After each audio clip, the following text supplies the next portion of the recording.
दोस्तों, हमारे YouTube channel कहानिस्तान पर मैं आपका स्टोरी टेलर गुलाम आपका स्वागत करता हूँ। मेरी आवाज में आज आप सुनिए कहानी नई पारी, जिसे लिखा है लक्ष्मी यादव ने। तो दोस्तों, सुनते हैं कहानी नई पारी। लेकिन उसके पहले आप हमारा चैनल सब्सक्राइब कर लें, लाइक कर लें, साथ ही बेल आइकन भी प्रेस कर दें ताकि आप तक हमारी कहानियां सबसे पहले पहुंच सके। तो चलिए शुरू करते हैं।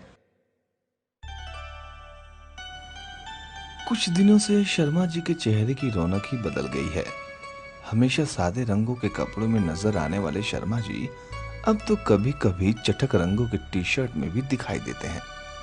और तो और, जो शर्मा जी काम की हड़बड़ी में आईना तक देखना भूल जाते थे, अब घंटों आईने के सामने अपनी जुल्फे संवारते और मूंछों को ताव देते रहते हैं। गजब तो ये है कि फिल्मी गाना भी गुनगुनाते हैं।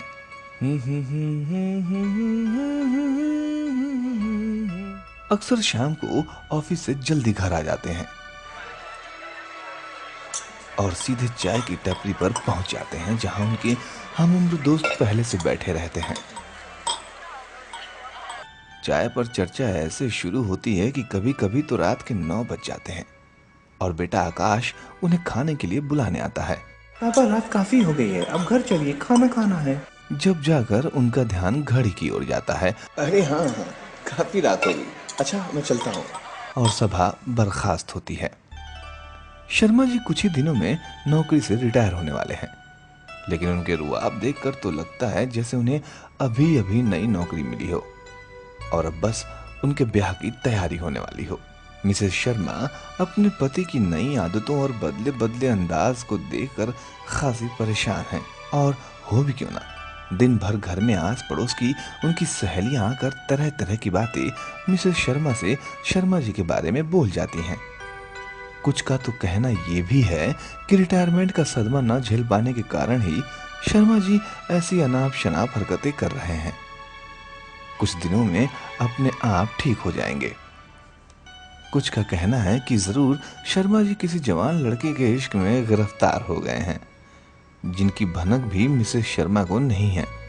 तो किसी का कहना है कि शर्मा जी जरूर कोई साजिश कर रहे हैं। बहरहाल, जो भी हो, मामला बहुत गंभीर है और मिसेस शर्मा को जरूर इस मामले पर कोई सख्त एक्शन लेना चाहिए। उधर बेटा आकाश बड़ी बहन नीलम से फोन पर अक्सर शर्मा जी की इन नई आदतों की चर्चा करते हुए परेशान हो जाता है। ये नए कूल ड्यूड की इमेज में कैसे ढल रहे हैं और उनको इस उम्र में इस सब की क्या जरूरत पड़ गई, क्योंकि इस सब का कॉपीराइट तो उन जवान लोगों के पास है जिनकी उम्र 30 के अंदर होती है।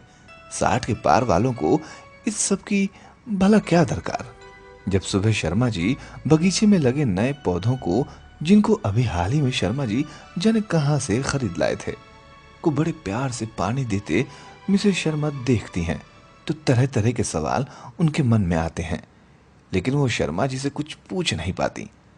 शर्मा जी जाने कहां से एक पुराना पियानो ले आए हैं, जिसे उन्होंने छत वाले कमरे में, जो शादी से पहले बेटी का कमरा हुआ करता था, उसमें रख दिया है।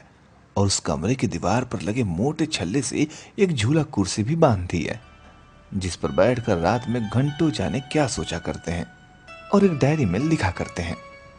बेटे आकाश से जब पत्नी ने डायरी की बात कही तो बेटे ने उस कोने को आखिरकार खोज ही लिया जहां डायरी को मिस्टर शर्मा ने छुपा रखा था।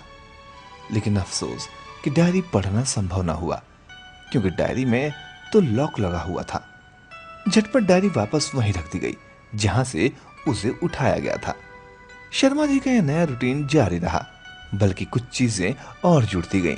जैसे कभी कभी ऑफिस से लौटते हुए उनके हाथों में फूलों का गुलदस्ता होता, जिनमें रजनीगंधा, तो कभी गुलाब के फूल, तो कभी मोगरे के फूलों से बनी माला या फूल होते। मिसेस शर्मा जी के पूछने पर कहते तो यही कि वो फूल पत्नी के लिए लाते हैं, लेकिन मिसेस शर्मा को इस बात पर बिल्कुल यकीन नहीं होता और फूलों को देखकर कांटों से सवाल उनके मन में चुभते रहते हैं। कभी किचन में पत्नी का हाथ न बटाने वाले शर्मा जी छुट्टी वाले दिन मोबाइल पर यूट्यूब से देखकर नए नए रेसिपी देखते और जाने क्या क्या पकाते। हालांकि पत्नी इस बात से खुश हुई कि मिस्टर शर्मा इस उम्र में ही सही अपने हाथों से बनाकर उन्हें कुछ खिला रहे हैं, वो भी अपने हाथों से। लेकिन शर्मा जी की ये अच्छाई भी उनको ठीक से हजम न होती, क्योंकि अमूमन तो ऐसा उन्होंने किसी को करते देखा ही नहीं। बेटी नीलम जब फोन पर पिता की सब शिकायतें सुनकर आपे से बाहर हुई तो मायके जाकर पिता को समझाने का फैसला किया। अपने ससुराल वालों से भी मशवरा किया और पति संग अगली ही फ्लाइट से दिल्ली से लखनऊ आ पहुंची। बेटी ने माँ और भाई को समस्या की गंभीरता समझाई। आस पड़ोस के कुछ खास लोगों से इस विषय पर चर्चा भी हुई। तय हुआ कि शर्मा जी से डायरेक्ट कुछ पूछने से पहले उनकी डायरी के लॉक को तोड़कर उसे पढ़ा जाए, उनके कमरे की ठीक से तलाशी ली जाए और फिर उनसे सवाल जवाब करके दूध का दूध और पानी का पानी किया जाए। शर्मा जी के ऑफिस चले जाने के बाद कमरे की तलाशी ली गई, जिसमें वैसे तो कुछ हासिल हुआ नहीं। कुछ नए कपड़े, किताबों और हाथ से बनी कुछ पेंटिंग्स के अलावा पेंटिंग्स जिनका शौक कभी शर्मा जी को रहा होगा। डायरी का लॉक तोड़ दिया गया। नीलम के सामने अब पापा के राज थे।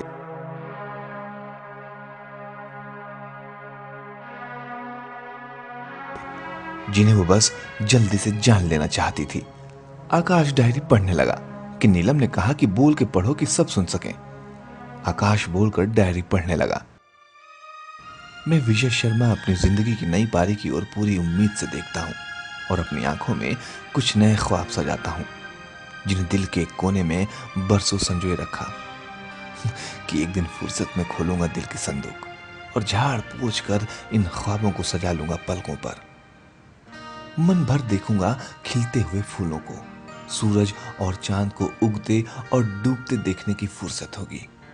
दिल की कहने और करने की मोहलत होगी। जिंदगी का सब उधार चुकता कर हर फर्ज निभा चुकने के बाद मैं विजय शर्मा चूकूंगा नहीं, बल्कि बाकी रहूंगा जीने के लिए।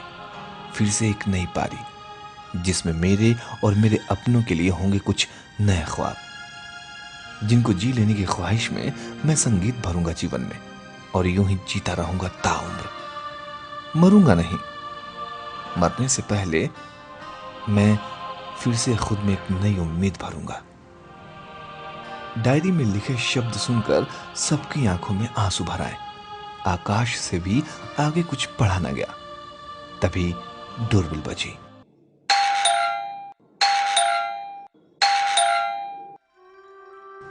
और मिसेस शर्मा ने दरवाजा खोला। सामने शर्मा जी थे। उनके लगेज में फूलों का हार और हाथों में मिठाई का डब्बा था। आज उन्होंने लाल रंग की टी शर्ट पहनी थी और सबको बिना गौर से देखे ही बोले, लो आज मैं रिटायर हो गया, अब तो मैं अपने मन की करूंगा, नए ख्वाब बनूंगा, नए ढंग से जीऊंगा। आकाश और नीलम मिस्टर शर्मा के गले लग गए और सबने ताली बजाकर मिस्टर शर्मा की जिंदगी की नई पारी का मुस्कुराकर स्वागत किया।